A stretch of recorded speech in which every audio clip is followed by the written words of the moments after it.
You are listening to a special audio series, Netaji, Birth of Indian Independence. The story of the greatest warrior of India's freedom struggle, whose saga of bravery and foresight will be repeated again and again for centuries in the history of India.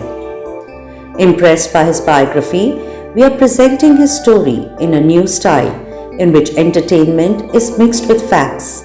We hope you like it. Till now, you have heard some childhood stories related to Netaji, from which we came to know about some aspects of his character since childhood. In the upcoming episodes, we will describe the events that started the journey of Netaji to get independence for India, which too started in his childhood. So fasten your seat belts and listen to the story of this momentous journey. Kadam kadam badaaye ja, खुशी के गीत गाए जा, ये जिंदगी है कौम की, तू कौम पर लुटाए जा. So we start the fourth episode of this special audio series, Netaji, Birth of Indian Independence, with me RJ Mini and the writer of the series, Manoj Swami, on your very own Ace FM. Episode 4, Kranti, which means revolution. In 1905, Lord Curzon tried to divide the Greater Bengal province in the name of religion, which was fiercely opposed by its inhabitants in the Greater Bengal province. Many Indians who took to the streets were brutally punished by the then Calcutta magistrate Kingsford. In other matters of dissent too, Kingsford had doled out harsh punishments to the revolutionaries. As a result, Kingsford was promoted and sent to the post of Sessions Judge in Muzaffarpur. In those days, there was a wave of revolution among the youth of Bengal. Anushilan Samiti was founded by the famous freedom fighter Sri Aurobindo Ghosh, one of the many pioneers of the Indian freedom struggle. Organizations like Anushilan Samiti and Jugantar Samiti were centers for Indian youth to build strong personalities and strong bodies. But secretly, Mr. Aurobindo Ghosh and his younger brother, Barinder Ghosh, were preparing the youths of Bengal for an uprising against the British. They wanted to bring about a revolution in the state, and which would eventually spread in the whole country.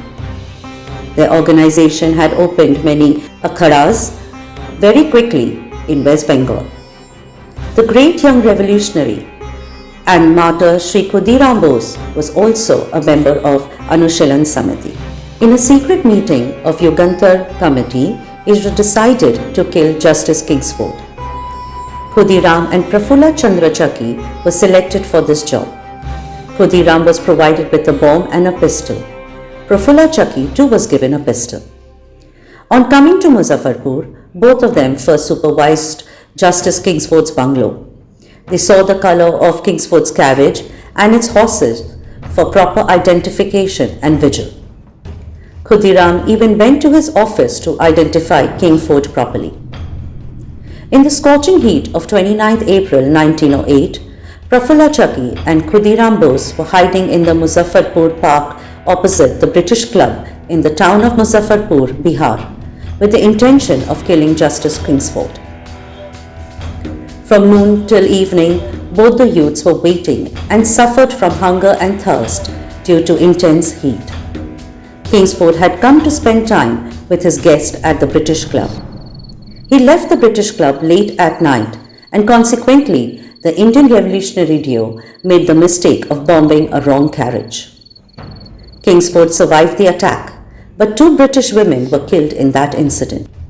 The sound of this first bomb blast in the history of Indian Revolution was heard for 3 miles from the place of the blast that night, and a few days later its repercussions was also heard in England and Europe when the news of this incident created panic. After this incident, even the 2 young revolutionaries of India could not survive.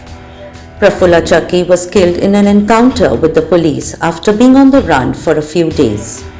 But Khudiram was arrested the very next day, 25 kilometers away from Muzaffarpur. After a few months of court proceedings, this 18-year-old youth was sentenced to death. The case of murder and treason on Khudiram was not only featured in the court, but his case was a topic of conversation in every decent Bengali family. Some were providing arguments in the favor of Khudiram and the need to bring a revolution in the country, and some were worried about the bright future of their children. They wanted to get Khudiram as soon as possible, so that this epidemic of revolution does not spread among their children. Even in such a turmoil in the country, Janakinath Bose somehow managed to keep the news from entering his household in Cuttack. But unfortunately, a man cannot walk away from his destiny. He was about to learn this lesson soon. It took a few days for Subhash's injuries to heal after the accident on the first day of him trying to attend school. As soon as the wounds healed, he started attending the Protestant European school. The opportunity of these few days of rest brought Subhash very close to his mother, Prabhavati Devi. Due to the love and guidance of SubhashChandra, a lot of changes had come in Subhash. Prabhavati Devi could now talk to Subhash about all those things which were not discussed in that house. Subhash's personality was now emerging to the fore. He used to participate in all the school activities with enthusiasm. Subhash soon mastered English with the help of SubhashChandra and his other elder brothers. And he already had a spiritual nature from birth, so he didn't have much trouble studying Bible studies in school, because at home his mother herself was the idol of Durga and Kali. Seeing this, Janakinath Bose was relieved. The storm of Kranti that he feared would enter their house because of Subhash was averted.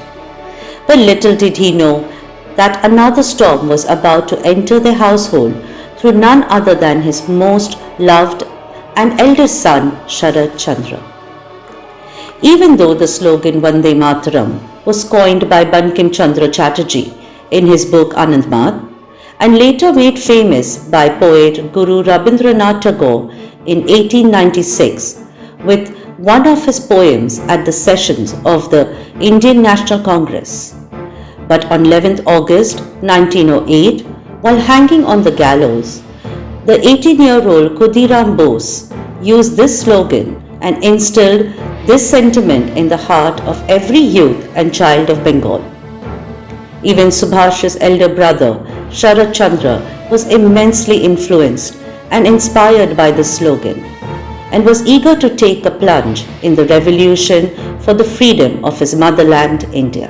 In the year 1908, SubhashChandra had passed his matriculation examination and was now studying law at the Presidency College in Calcutta. For SubhashChandra, studying in Calcutta was a mere excuse. His real aim was to participate in the revolutionary activities of Aurobindo Ghosh. Many of the students who studied philosophy at Presidency College were disciples of Aurobindo Ghosh. SubhashChandra also wanted to be involved in the activities of Anushilan Samiti through those students. Unfortunately, one day the membership form of Jugantar Samiti organization printed by Aurobindo Ghosh was recovered by the police from SubhashChandra Bose. Being the son of Janakinath Bose, who was approximate to the English regime, the police did not arrest him. Inspector Delton from Calcutta escorted SubhashChandra to Janakinath Bose's chamber in Cuttack, handed him over to Janakinath Bose and left. Mahabharat broke out in Janakinath Bose's house, which was secretly witnessed by Subhash from the gap between the door of the chamber of Janakinath Bose. I am deeply disappointed with you, Sharat. What had I not dreamt for you? I felt you will study law and go to England. You would make our family proud by becoming a barrister from Cambridge. But instead, you just dashed my dreams like a house of cards.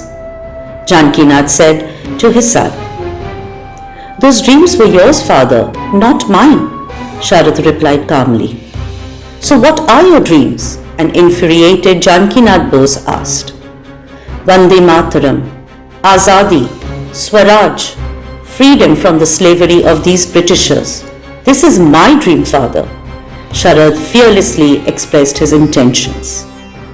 A little spark like this was needed to ignite the spirit of revolution and freedom that was buried in Subhash's heart. The explosion that followed is known to the world because it shook the entire British Empire in the coming years. The ongoing Mahabharat between Janakinath Bose and Sharad Chandra is not over yet. But that's all for today. We'll be back next week to update you on the rest of this civil war and the outcome. By we, I mean me, RJ Mini, and the author of this series, Manoj Swami, on your very own ACE FM.